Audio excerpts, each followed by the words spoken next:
श्री राधे श्याम। आज वैष्णव जनों के आग्रह पर श्री अयोध्या धाम के महात्म का निरूपण कर रहे हैं।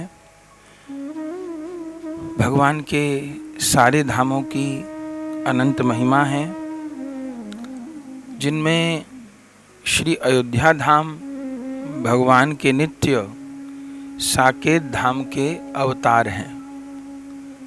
जैसे ब्रजभूमि श्री गोलोक धाम के अवतार हैं, उसी प्रकार भगवान श्री सीताराम के नित्य धाम साकेत उनके साक्षात अवतार स्वरूप श्री अयोध्या हैं।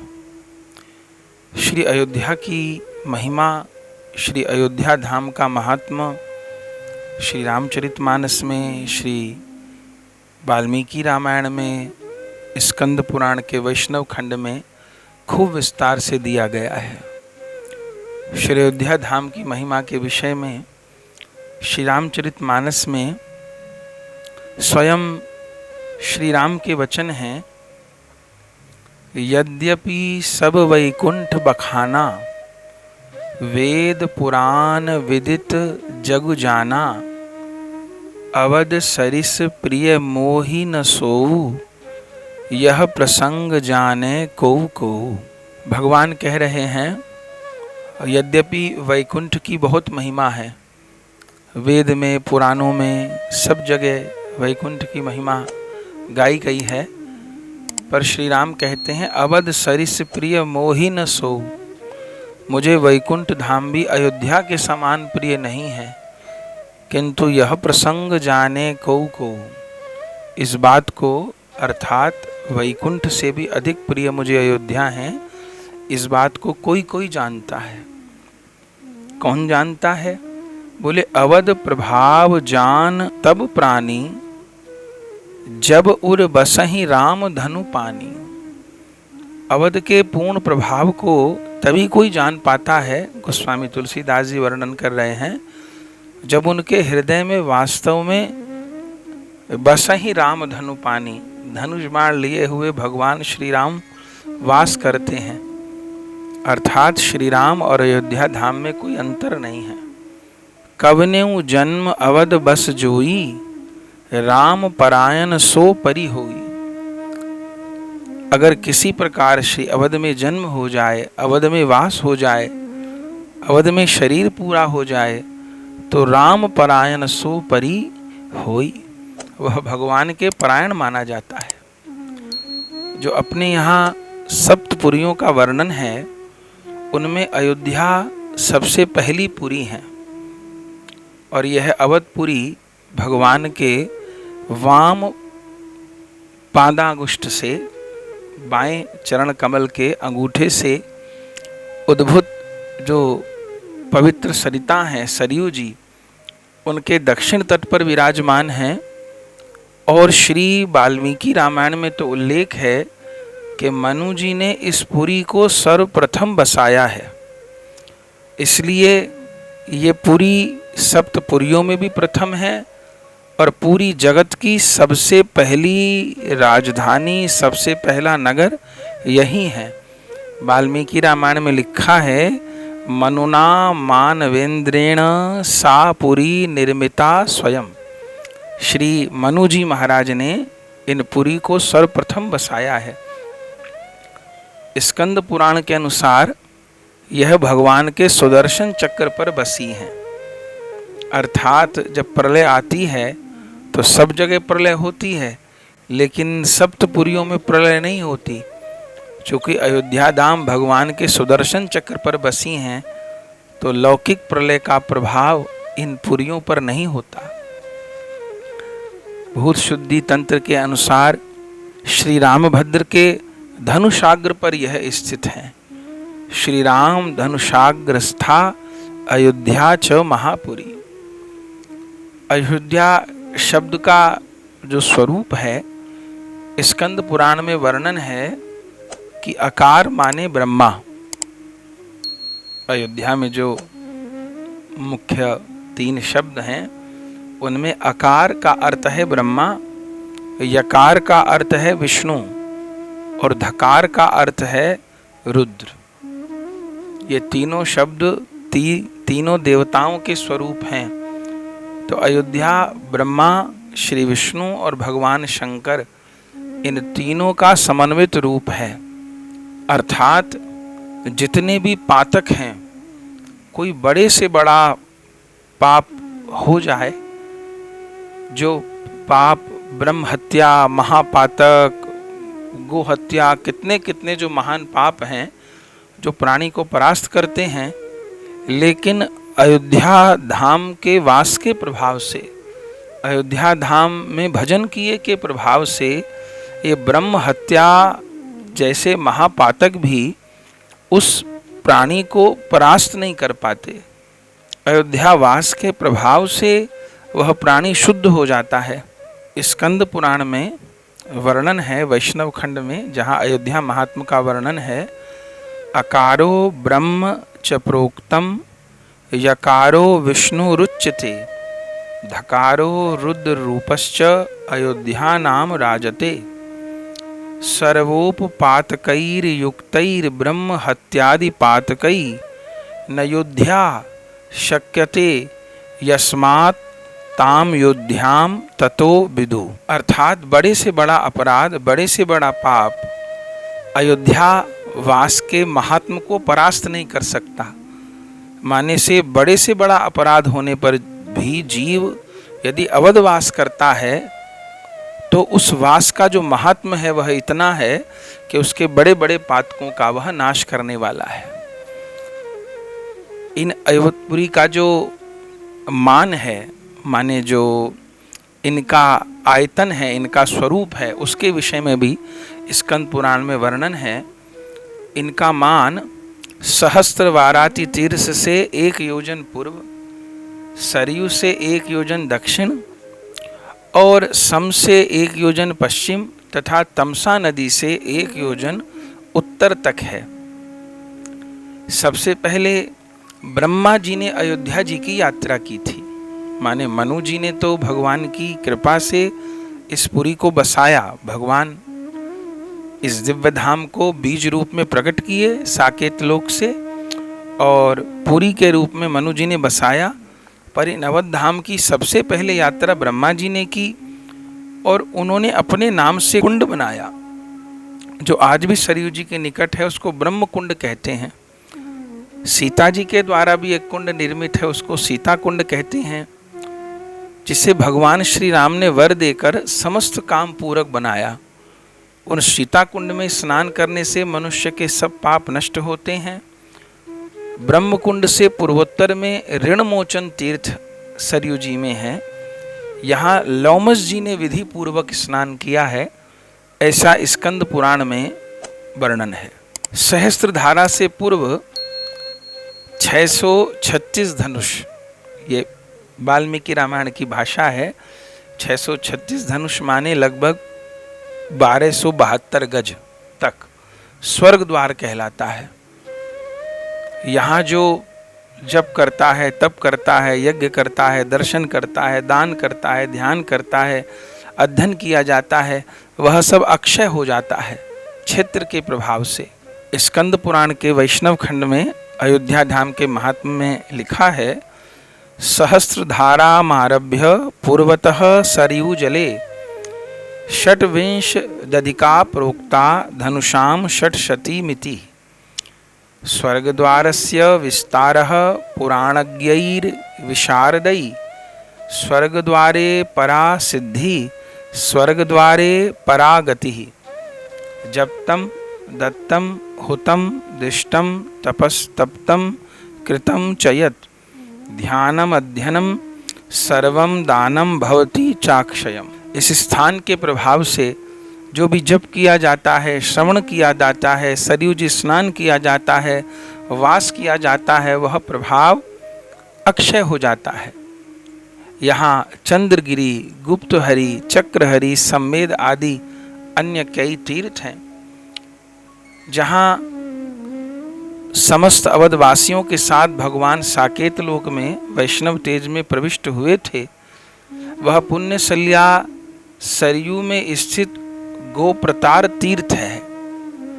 वाल्मीकि रामायण में हम लोग श्रवण करते हैं, जब भगवान श्री राम को अपनी लीला पूर्ण करनी थी तो सब अवधवासियों को लेकर के, माने मनुष्य की तो कौन कहे, कीट पतंग पशु पक्षी भी नहीं बचे, और भगवान सबको लेकर के श्री यमुना श्री सरयू जी में प्रविष्ट हुए और दिव्य साकेत धाम में आप प्रविष्ट हो गए। वह जो गोप्रतार तीर्थ है वह अयोध्या से पश्चिम है। वहाँ जो स्नान करता है वह निश्चय ही योगी दुर्लभ श्री राम धाम को प्राप्त होता है, माने साकेत धाम को प्राप्त होता है। उसके विषय में भी स्कंद पुराण में लिखा है, गो प्रतारे नरो विद्वान योपी स्नाति सुनिश्चितः विश्यत यशो परम स्थानम योगी नाम अपि दुर्लभम। माने सबको तारने वाला होने से ही यह गो प्रतारक कहलाया है। साक्षात तीर्थराज प्रयाग भी यहाँ सब पापों को धोने के लिए कार्तिक मास में स्नान करने आते हैं, लिखा हुआ है। इसलिए कार्तिक में तो स्नान की बड़ी महिमा है, पर किसी भी समय स्नान किया जाए सरयू जी में। ग्रंथ में लिखा है, यत्र प्रयाग राजोपि स्नातु मायाति कार्तिके शुद्ध्यर्थम साधुका मोसौ प्रयागो मुनि सत्तमा। माने वह प्रयागराज जो तीर्थराज कहलाते हैं और जिनमें जाकर के सब लोग स्नान करके निष्पाप होने की इच्छा रखते हैं, वे प्रयागराज भी सरयू जी में गोप्रतारक तीर्थ में आकर के अपने पापों को धोते हैं, निष्पाप होते हैं। ऐसी सरयू जी की महिमा है। द्वापर लीला में श्री कृष्ण की जो बड़ी पटरानी है रुक्मणी जी, उन्होंने भी सरयू जी में स्नान किया है, इसलिए वहाँ रुक्मणी कुंड है। उससे ईशान कोण में बृहस्पति कुंड है, उनके ईशान कोण में शिरोदक कुंड है, जहाँ महाराज दशरथ ने पुत्रष्टि यज्ञ किया। उसके पश्चिमोत्तर में वशिष्ठ कुंड है। अन्य भी उर्वशी कुंड आदि कई तीर्थ स्कंद पुराण और रुद्रयामल लोक्त अयोध्या महात्म्य वर्णित हैं। कालक्रम से इनमें कुछ लुप्त भी हो गए हैं, लेकिन अयोध्या की भूमि और सरयू जी तो वही है। सप्तपुरियों में प्रथम पुरी अयोध्या है, प्रथम पुरी। और इस विश्व की, चूंकि मनु जी ने ही सबसे पहले अयोध्या को बसाया है, तो इसलिए इस जगत की ही प्रथम पुरी अयोध्या है। और सूर्य भगवान से जो वंश परंपरा चली, उसमें श्री राम से पूर्व जितने भी राजा हुए, सूर्य भगवान से जो वंश चला है, उनकी 61वीं पीढ़ी में भगवान श्री राम प्रकट हुए हैं। तो उनके पूर्व जितने भी राजा हुए हैं, उन सब ने अयोध्या के सिंहासन को विभूषित किया। लेकिन भगवान श्री राम जब अवतार धारण किए, तब तो अयोध्या साक्षात साकेत हो गई। साकेत ही अवतरित हुए अयोध्या के रूप में, लेकिन उस समय तो साक्षात साकेत का ही रूप धारण कर लिया। और जिस समय भगवान ने अपनी लीला पूर्ण की और सब लोगों को, कीट पतंग तक को लेकर के साकेत में पधारे, तब उस समय अयोध्या एक प्रकार से उजड़ गई दोबारा, क्योंकि न कोई मनुष्य बचा, न कोई पशु पक्षी बचा, न कोई कीट पतंग बचा, कोई वृक्ष लता पता भी नहीं बची। फिर श्री राम की अप्रकट लीला के बाद में इनको भगवान श्री राम के पुत्र कुश ने दोबारा से भगवान की आज्ञा से बसाया, और फिर अयोध्या चलती रही। फिर इतना लंबा कालक्रम बीता। वर्तमान में जिन अयोध्या का हम दर्शन करते हैं, इनको पुनः कलयुग में विक्रमादित्य जी ने बसाया। विक्रमादित्य जी जिस समय तीर्थाटन कर रहे थे, संयोगवश वह चलते चलते सरयू किनारे आकर के पहुँचे। सेना का उनका शिविर लगा, महात्मा लोग उनके साथ रहते ही थे। तो कालक्रम से जैसे ब्रज लुप्त हो गया था, ऐसे अयोध्या भी लुप्त हो गई थी कलयुग आते आते। तब विक्रमादित्य जी जब तीर्थाटन के लिए निकले और सरयू जी के किनारे उनका पड़ाव पड़ा, उनके साथ दिव्य दृष्टा महात्मा रहते ही थे। तब रात को उनको स्वयं भगवान सीताराम जी का अनुभव हुआ और यह अनुभव हुआ कि जहाँ सरयू तट पर आप बैठे हैं ये श्री अयोध्या धाम है। तब श्री विक्रमादित्य महाराज ने इस स्थान का पुनरुद्धार किया और पुनः सब कुंडों को, सब सरोवरों को, सब मंदिरों को, जितने भी अवशेष प्राप्त हुए उनको दोबारा बसाया। मंदिर, सरोवर, कूप सब बनवाए। लेकिन फिर काल चलता रहा। बाद में जब मुगलों का काल आया, जैसे ब्रज पर आक्रमण होते रहे मोहम्मद गौरी के समय से, ऐसे अयोध्या पर भी आक्रमण होते रहे। बार बार हिंदू राजाओं के द्वारा निर्माण भी होता रहा और फिर एक लंबा संघर्ष हुआ। लेकिन अब तो भगवान की कृपा हो चुकी है। जितने भी वह आक्रमणकारियों के, आताताइयों के कलंक थे वह दूर हो गए और दिव्य रूप में जिस स्थान पर भगवान श्री राम अवतार लिए वह श्री राम जन्मभूमि हम सनातन धर्मियों को प्राप्त हो गई। वहाँ दिव्य भव्य मंदिर का निर्माण हो रहा है और रामलला वहाँ पर विराजमान है, सुंदर सेवा हो रही है। तो इतना लंबा कालक्रम, माने सृष्टि के प्रारंभ से लेकर के और वर्तमान समय में जहाँ तक हम जी रहे हैं, अयोध्या का बहुत लंबा वर्णन है और अयोध्या का अत्यंत महात्म है। भगवान की अकारण करुणा के फलस्वरूप 21 मई से 27 मई 2024 में अपने को श्री अवधवास का प्राप्त हो रहा है, जिसमें श्री राम कथा तो प्रातःकालीन सत्र में 9 बजे से 12:30 बजे तक हम लोग श्रवण किया ही करेंगे और संध्या वाले सत्र में श्री अवध धाम का दर्शन करेंगे। अयोध्या में बड़े बड़े दिव्य दर्शन हैं। श्री कनक भवन में तो भगवान श्री सीताराम विराज ही रहे हैं। हम लोग श्रवण करते हैं राम कथा में। यह कनक भवन कैकेयी माता ने प्रदान किया था सीता जी को मुँह दिखाई में, तो दुल्हा दुल्हन रूप में बैठी हुई मुद्रा में भगवान सीताराम विराजमान हैं। वहाँ पर भी सत्संग कीर्तन होगा। और हनुमानगढ़ी तो अयोध्या धाम का सबसे ऊंचा स्थान है। ऊंचा स्थान क्यों है? एक तो हनुमान जी वहाँ विराजमान होकर के पूरी अयोध्या की रक्षा करते हैं। दूसरी बात, श्री राम जी के पुत्र लवकुश हैं, ये तो सत्य है, सीता जी के लवकुश पुत्र हैं, लेकिन लवकुश से बड़े पुत्र हनुमान जी हैं। भगवान सीताराम अपना बड़ा पुत्र हनुमान जी को मानते हैं, लवकुश को उनसे छोटा मानते हैं। तो अयोध्या का जो राज्याभिषेक किया है वो हनुमान जी के माथे पर किया है, हनुमान जी को राज तिलक दिया है। इसलिए सबसे ऊंचा स्थान बड़े बेटे का है। हनुमान जी बड़े पुत्र हैं भगवान सीताराम के। तो हनुमानगढ़ी का दर्शन, बाकी तो जन्म स्थान तुलसी चौरा, जहाँ गोस्वामी जी ने रामचरितमानस जी की रचना की है, नागेश्वर महादेव जिसकी स्थापना महाराज कुश ने की है, काले राम जो ठाकुर जी विक्रमादित्य के समय में जन्म स्थान पर विराजमान थे। आक्रमणकारियों के समय में उन काले राम ठाकुर जी को सरयू जी में डाल दिया गया था और बाद में फिर वह अपने समय पर प्रकट हुए। तो उन काले राम जी का दर्शन, उन काले राम जी का मंदिर, दिव्य मणि पर्वत जहाँ पर भगवान श्री सीताराम झूला झूलते हैं, दातुन कुंड जहाँ भगवान ने दातून किया है, और अयोध्या के निकट के दर्शन सोनखर, सूर्य कुंड, गुप्तार घाट, जनकौरा और सबसे सुंदर रूप में नंदीग्राम।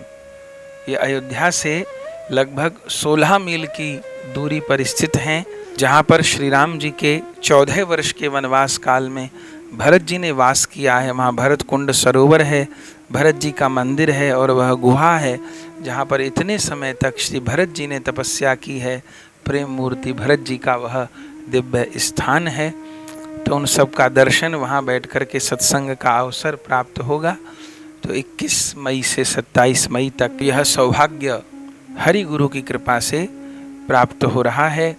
तो उस समय का हम लोग भरपूर लाभ उठाएं और भजन करते हुए, नाम जप करते हुए इस यात्रा को हम सफल करें। तो वैष्णवों का आग्रह था कि अयोध्या की महिमा, बाकी तो 7 दिन कथा के समय में अयोध्या की महिमा ही श्रवण करनी है, भगवान सीताराम का उत्सव मनाना है। पर बाकी पहले से भी आग्रह था ताकि हृदय में और श्रद्धा जागृत हो, महत्व बुद्धि हो धाम के प्रति। इसलिए संक्षिप्त रूप में श्री अवध की महिमा का वर्णन किया, जैसा वाल्मीकि रामायण में, स्कंद पुराण में और श्री रामचरितमानस में वर्णन है। तो सबको प्रणाम करते हैं, प्रेम से कहिए श्री अयोध्या धाम की जय हो।